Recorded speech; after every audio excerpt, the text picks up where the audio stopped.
Hi folks, Reverend Crystal Cox here, and I'm going to read to you today from the Medicine Woman Inner Guidebook, and it's from the Medicine Woman Tarot deck. I don't know if you folks have ever heard that. It's by Carol Bridges.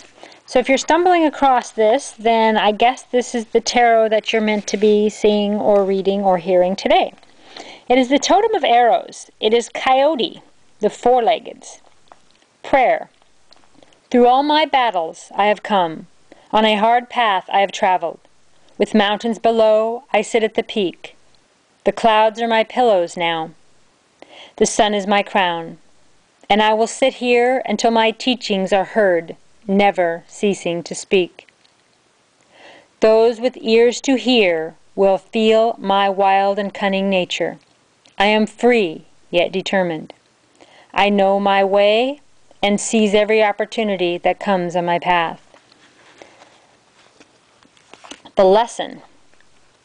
The coyote has been known as the trickster. There is no greater trickster than words. If you can learn their power, you have mastered a tremendous force. People often trick themselves into believing they have achieved a goal simply because they can verbalize it. But words must be backed by full commitment of action to achieve. People are also tricked into believing that they are the words others use to describe them. You are not what others think of you. You are the words you allow to dwell in your mind. People are persuaded by words, believing in false promises. You must not only listen, but observe. Do others act in accord with the words you hear them speaking? Do you? Trust not words alone, but the power behind them. Listen to the essence of what is being spoken.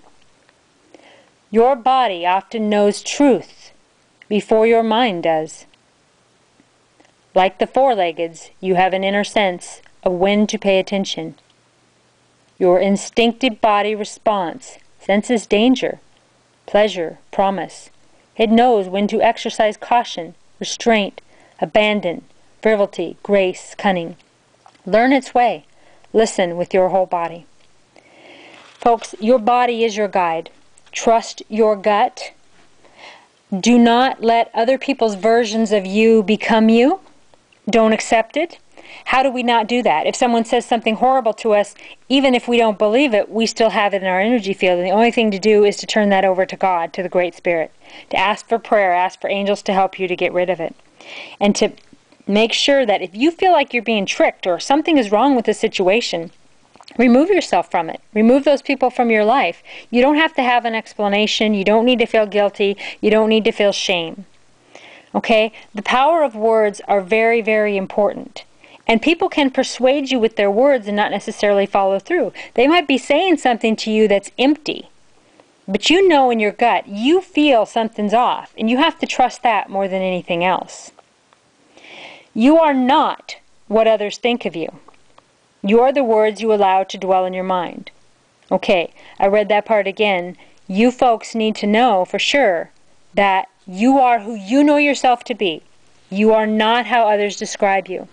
I've spent a lot of my life trying to be who other people wanted me to be.